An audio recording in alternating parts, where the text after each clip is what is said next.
I guess you love movies. I do too. Hi guys, and welcome back to another classic movie review. Today we're going to be talking about a true classic, one of Alfred Hitchcock's best, starring Grace Kelly and James Stewart, is Rear Window. So, what do I think of Rear Window, and when did I first see it? So, I first saw Rear Window on Netflix, along with Vertigo. I saw them pretty close together.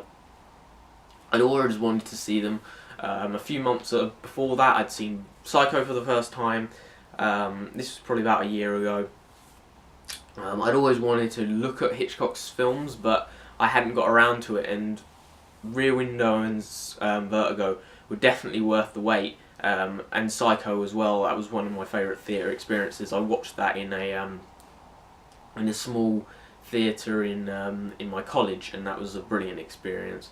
But yeah, I love all these three films, and I'm here really to talk to you today about. I recently watched Rear Window on Blu-ray for the first time. I got it for my birthday a while ago, but hadn't got around to watching it. So last night I watched it on Blu-ray for the first time, and I'm here to talk to you about why I love this film and why I think it's one of Hitchcock's best films.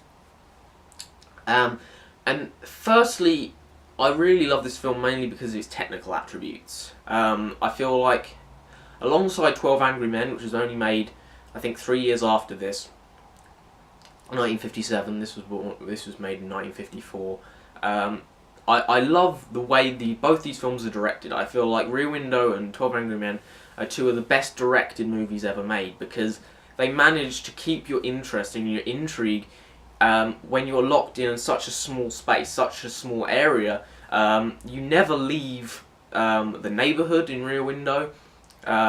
You're always locked in that perspective of Jeffrey's character, and you're also in 12 Angry Men, you're always in that room.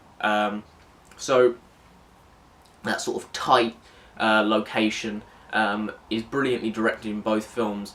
And I love the way that Hitchcock uses the camera in this film, because today with dialogue, obviously we've had dialogue for nearly 100 years now in films. They hadn't had it for that long then. It was 1954, so they had it for about 30 years, so they'd still had a long time with dialogue. But film is a visual art form, and I think a lot of people forget this nowadays with the overabundance on dialogue. And to tell a story, we need to give the audience certain parts and certain bits of information called exposition that allow them to understand what's happening. But a lot of people, because of the use of dialogue, cop out and just give you loads and loads of spiel and exposition rather than showing it visually the way Hitchcock does in this film. The opening shot of the movie, he shows the entire neighbourhood in a slow pan across, and I love the way he uses this shot throughout the film. But the opening shot is especially great because you know everything you need to know about Jeffries and his environment in one shot. You know everything about his neighbourhood, you know everyone, and you know exactly who they are, you know exactly what situation they're in, you know it's a hot time of year. He shows that Jeffrey is sweating, he shows the thermometer, he shows that he's in a wheelchair, he's broken his leg, he shows pictures and all this thing, and he sets up this entire world in one slow pan across the neighbourhood. It's incredible visual storytelling. And this is one of the reasons why I think Hitchcock is the master of technique, of creating a story through shots and visual images. Especially in this film, it's one of his best technical masterpieces. Not only is the technique so brilliant, it's the performances. James Stewart's great in this movie. He's really charismatic, and he's really his everyman character.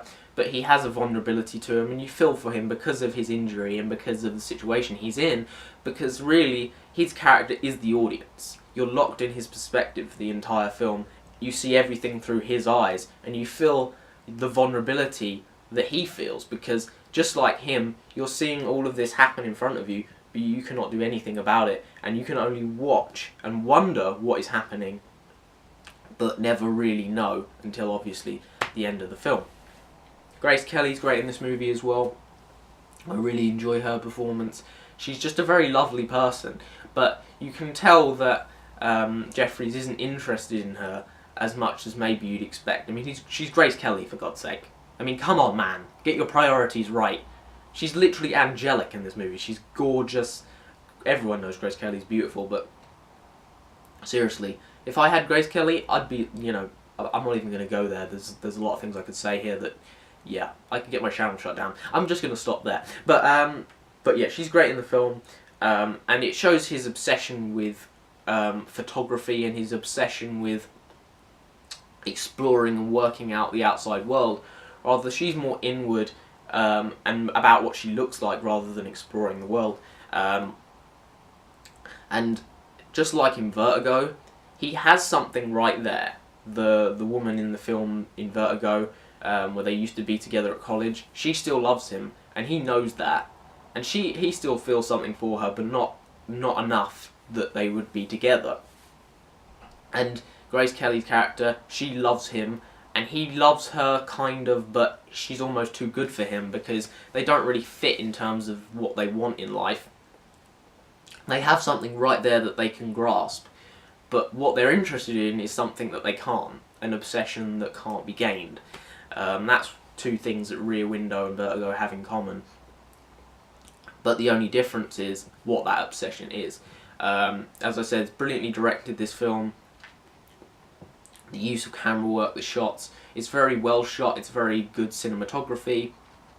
The layers that he adds to this neighbourhood to make it feel real. The set is brilliantly made and brilliantly constructed. And I think overall, as I said, one of the best directed films of all time. Brilliant POV thriller. And it is really a classic to be heralded as one of Hitchcock's best films. Even though I do love Rear Window, and this isn't a negative, this is just talking about the similarities and what I prefer in what I think is my favourite Hitchcock, and one of my favourite films, is Vertigo. And they do have similarities, like I said, about the obsession part. But I think that Rear Window doesn't have that emotional punch of Vertigo, which is a brilliantly powerful emotional experience, as well as a technical one, and I feel like that lifts Vertigo just that bit above Rear Window in terms of making it his best film, making Hitchcock's greatest film. I think Rear Window is his greatest directed film. I think it's him at the top of his game, in full control of his craft, but Vertigo is the only film I feel like in Hitchcock canon that really gets deep into the soul of the man that Hitchcock was. And I love that about Vertigo.